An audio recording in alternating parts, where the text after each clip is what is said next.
Welcome to another edition of the Grueling Truths NFL Legends Show, brought to you by Gridiron Mo. Gridiron Mo is a new interactive football app where you get to call what you think the offense or defense should do during a live NFL game and see what all other fans have called also. So check out Gridiron Mo at www.gridironmo.com. As always, I'm your host for the Legends Show, Mike Goodpaster. Today I want to welcome in one of the top, I think, a guy that belongs in the Hall of Fame, former Pittsburgh Steeler, Andy Russell. How you doing tonight, Andy? Oh, I'm doing good, Mike. How you doing? Oh, I'm doing great, even though I'm a Bengals fan. It's tough for me to talk to Steelers sometimes, but I understand. But I'll tell you, from doing the background information, the thing that really caught my eye about you is I read that when you were 15 years old, your parents gave you $400 to challenge you to ride a bike from Scotland to Italy on your own. Can you tell us a little bit about that experience? Yes, we were living in St. Louis, Missouri, and they came to me when I was 15 and said, "We want you to go to Europe." I'd been over there because my father was born in Glasgow, Scotland, and I'd been over there before when I was 13. But and they said, "We want you to bicycle from Glasgow to Naples, Italy." And I was thinking, well, I've ridden my bike around the neighborhood, maybe a half a mile. I wasn't a bicyclist. And I said, "You're kidding." They said, "No." I said, "But by myself?" And they said, "Yeah." I said, "Well, can I take a friend with me?" And they said, "Yeah, if you can talk one of your friend's parents into this, yes, you can." Well, I did talk one of the parents of one of my friends, and he came with me. But I was the one looking at the maps and, making sure we didn't get lost. And it was a great experience. And it took about 2.5 months, and, I came back a different person. All right. Now, I read also you didn't start playing football until high school. Was there a reason you waited so long? Well, back in those days, the 50s, you really didn't play until your freshman year, the 9th grade. So before that, they didn't have these leagues that they have now, for younger kids. Yeah, the Pop Warner, Pee Wee football, stuff like that. Right. Now, I know you had a great high school career. You chose to go to Missouri over probably 25-plus offers you had. I mean, what made you choose the University of Missouri?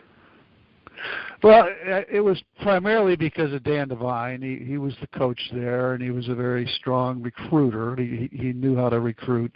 He had the governor calling my dad, the mayor calling my dad, which was all legal in those days. And so there was a lot of pressure being put on me to in St. Louis to become a Mizzou guy, and I wasn't going to go to an Ivy League school, that's for sure, because my grades weren't that good. But I went to Mizzou, and it was a good school, and I liked the experience. And Dan Devine was a great coach, and we won most of our games. Now, Dan Devine, I think, is one of the most underrated coaches and basically history. I mean, Notre Dame fires him because he wins an average of 9 or 10 games a year. You want to talk a little bit about what kind of coach he was and what kind of an effect he had on you? Yeah, he was a very, very good coach. I agree with that. And I had 3 professional coaches after that. And but Dan Devine was a classic, successes in the details, and he saw something in me that I had no clue about. He made me a linebacker my sophomore year. I'd never played linebacker in high school. I played safety, and I really wasn't. I didn't love tackling people. I'd rather be the hit-tor than the hit-tee. But it was a good experience, and he saw something in me. And I remember my freshman year. My junior year at Missouri, I led the team in rushing, in receiving, and interceptions. But in those days, you played 2 ways. And I came back my senior year hoping to improve those stats. And Dan Devine said, "No, Andy, you get tired in the fourth quarter. I'm going to play you only at linebacker." Well, as it turned out in the NFL, that was a good move for me. Now, when did your goal become to be an NFL player? Well, yeah, it was really interesting because my father was the corporate president of Monsanto overseas, and my parents were living in Brussels, Belgium. They allowed me one phone call a month, no more than 2 minutes. But my father called me from Brussels, Belgium, and he said, "Son, I want you to promise me you'll never play pro football." And I said, and I wasn't thinking about it because I had ROTC, which meant I was going to, after I graduated, I'd have a commitment to spend 2 years active duty in Germany as an Army lieutenant. And so I said, "Well, Dad, just out of curiosity, why would you say that?" He said, "Because it would humiliate the Russell family to have a son play a game for a living. You got to be a worker." He's yelling at me from Brussels, Belgium. Anyway, so as it turned out, the military didn't require me to show up until January of 1964. I graduated in June of '63, so I did sign with the Steelers, and then was very fortunate because Buddy Parker was the coach and he hated rookies. And I was lucky to even make the team, let alone start my rookie year, and that only happened because the two senior players ahead of me got hurt in the very first quarter of the first game. And so Russell, get in there. I was like, I'm not sure I want to play this game. You know? My dad told me not to. Let's see. So you had a great rookie season. What were some of the moments that stood out for you that year? Well, you know, it was a learning issue that I wanted to, you know, because I saw as a linebacker in college that the more you understand what the offense is going to do, the easier it is and the better it is for you to make plays. And so I kept working on that, and I made the All-Pro rookie team, and you know, then the Steelers said, "Well, you can't go in the military." I said, "Well, you know, I have a contract with the United States government. I have to go." They said, "No, you can't. We'll get you out of it." Well, they did get me out of it and put me in some kind of reserve unit in Pittsburgh. But I told them, "No, I'm going to Germany. I'll be back in 2 years, and I'll be ready to play." And so what was your time like in Germany on the 2-year military commitment? Well, it was a great experience. Pretty much a fiasco relative to the military. You know, I always, people ask me, was I a veteran? I kind of think that veterans were people that were in combat. And yeah. The most dangerous thing I did in Germany was to drive my Porsche on the Autobahn. But see, I had my dad actually was over there, I think, 64 through 66. He served in the Air Force, and that's kind of the same thing he told me too about the Autobahn. So.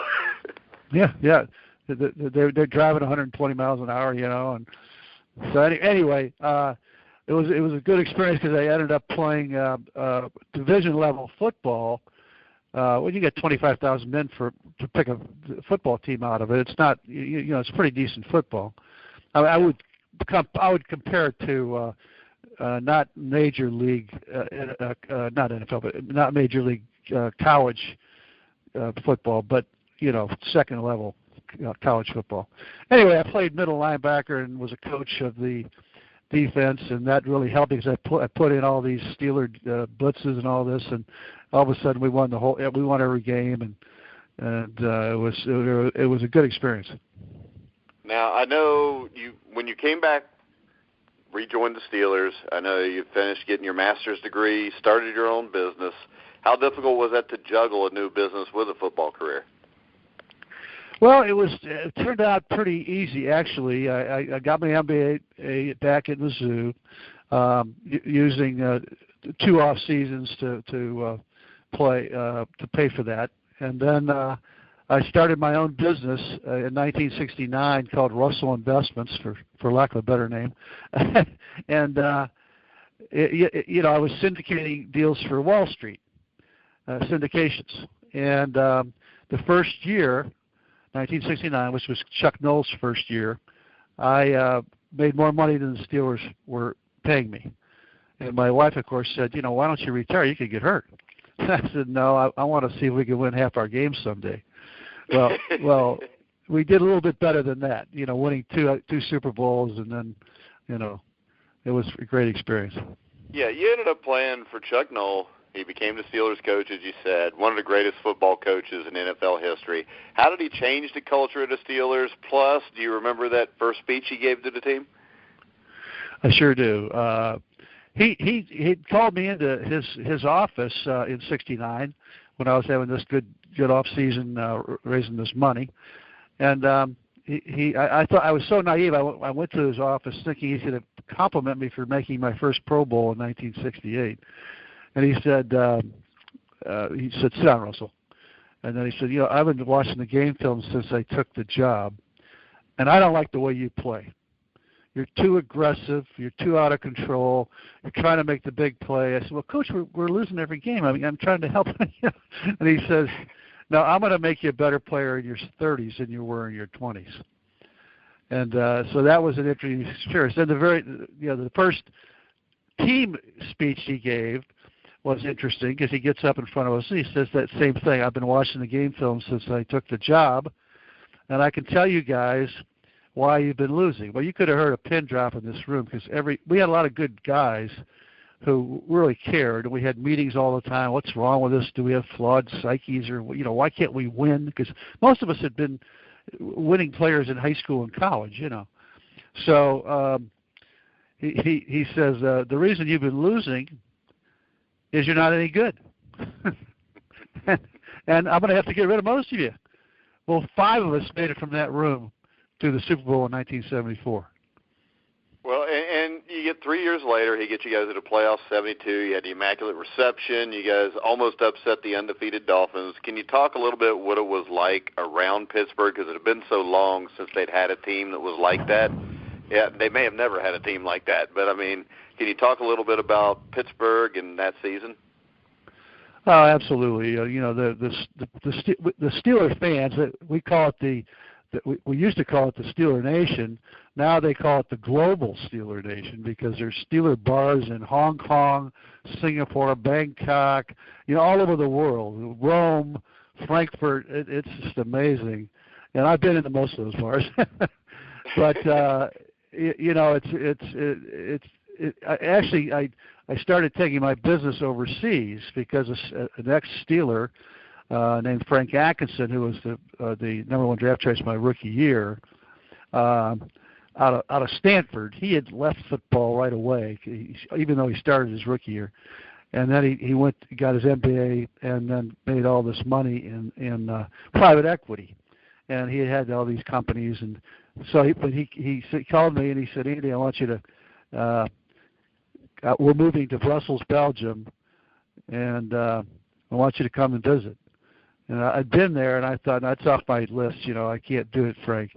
But he kept bugging me. I finally decided to make it a business trip rather than just a traveling trip. So I went, and then he got me into Saudi Arabia and Kuwait, and those folks had a lot of money. So I finally had a billionaire investor that bought everything I could create for a number of years, and I had an office in Zug, Switzerland, and was over there at least once a quarter.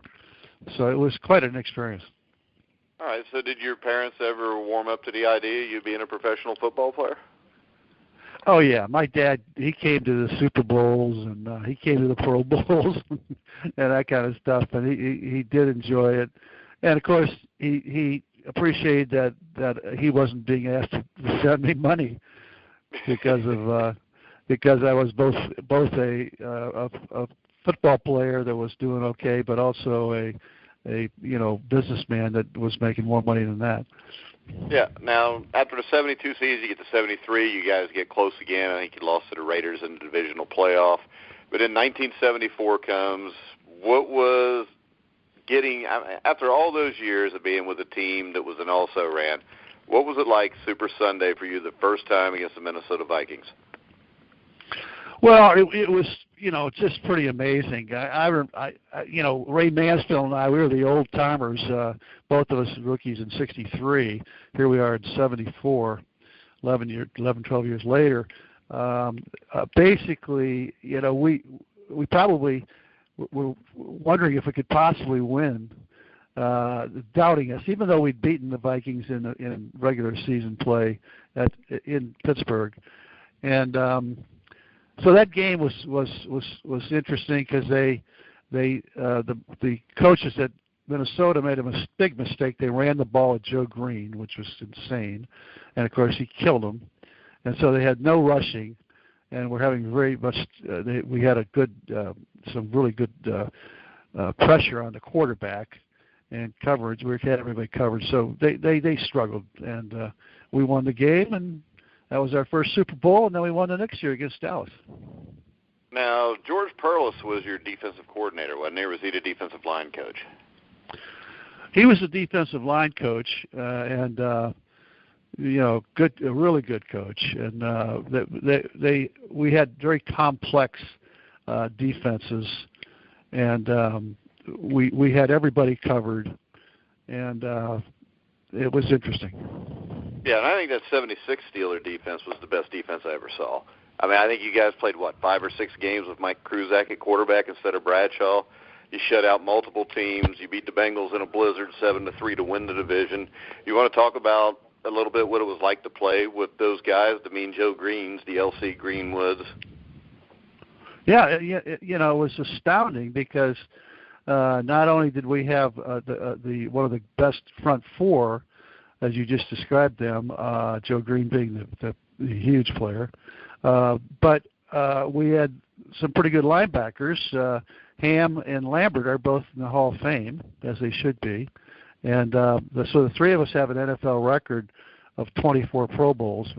I'm proud of that. They don't care about it. But and then the defensive backs, we had an excellent secondary with Mel Blount and Mike Wagner. I mean, I think Mike Wagner is one of the best safeties I ever saw. So J.T. Thomas and so we had a really good defensive secondary, and I think that defense. We lost to the Oakland Raiders because our offense had both Franco Harris and Rocky Bleier had 1,000-yard rushing that season.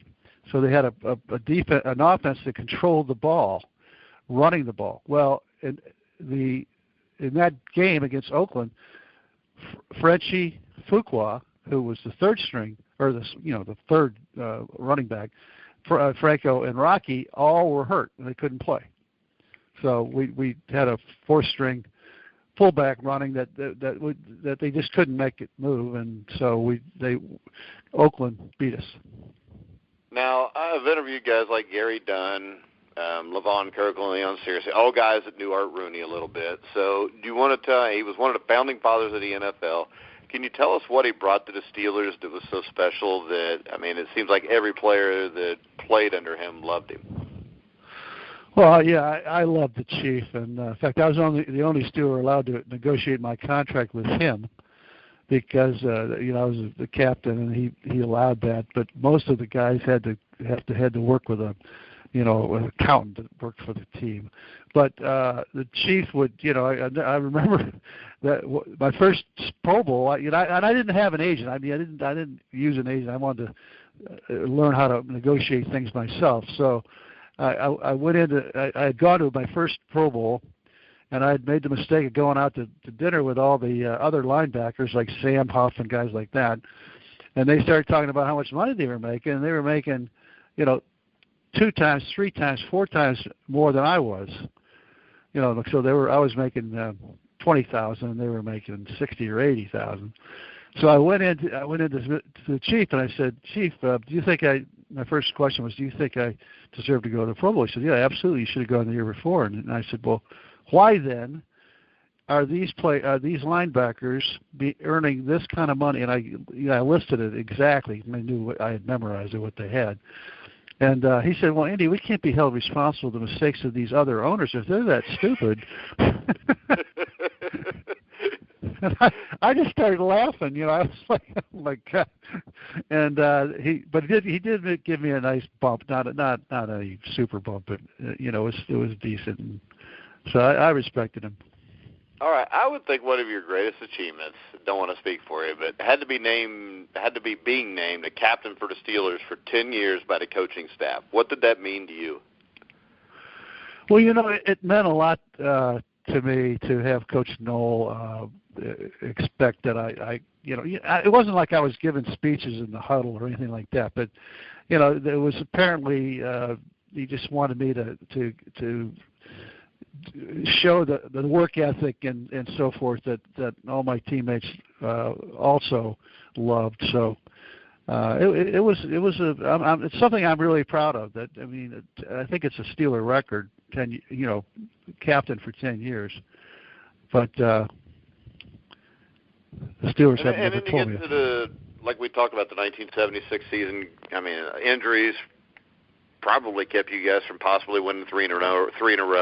I know the Raiders were a great team. What led to your decision to retire after the 76 season? Well, I had said that I was going to come back one more year to see if we could win 3 in a row, and I stuck with that because the reason I chose the Steelers offered me 2 more years, and Coach Knoll used to when he would cut a player, he would tell him it's time for you to seek your life's work. That was his speech. If he was going to cut a player or fire him, but I never wanted to have Coach Knoll tell me that. So I told him. He said, Andy, I want you to play 2 more years, and I said, Coach, I'm going to seek my life's work. And he laughed and said, okay, you got me. All right, go back a little bit. We talked about Steelers Raiders. You want to talk a little bit about that rivalry, what it was like to play in it?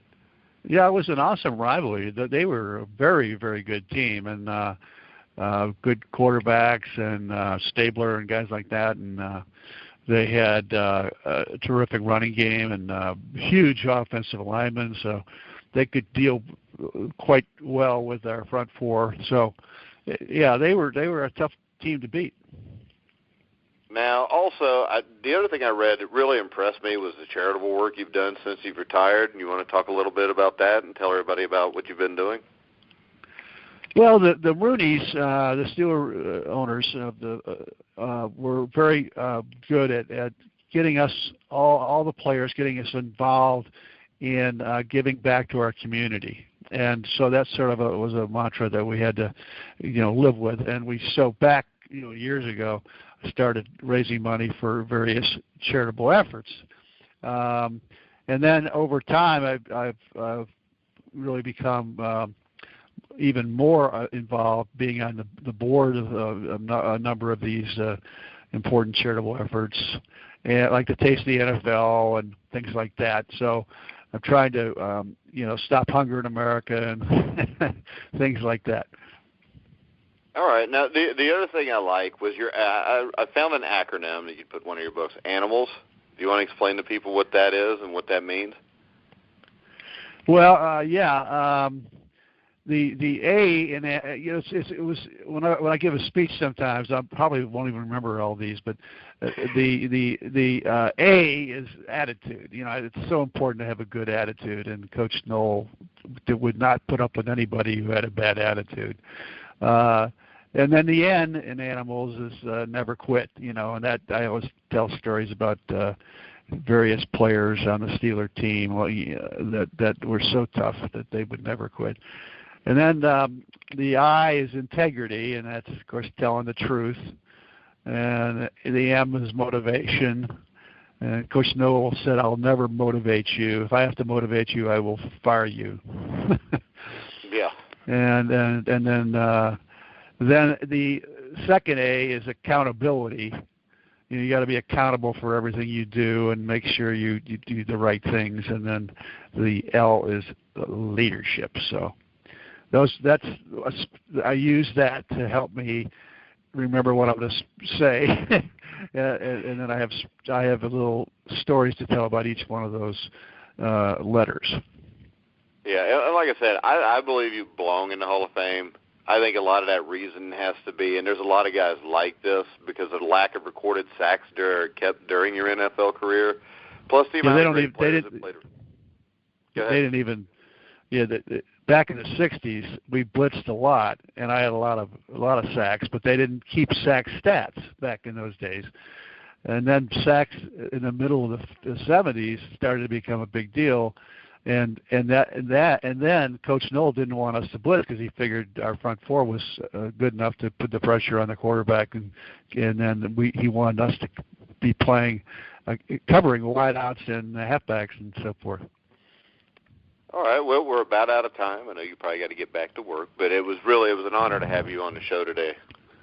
Oh, hey, Mike, I enjoyed it. So appreciate the good questions.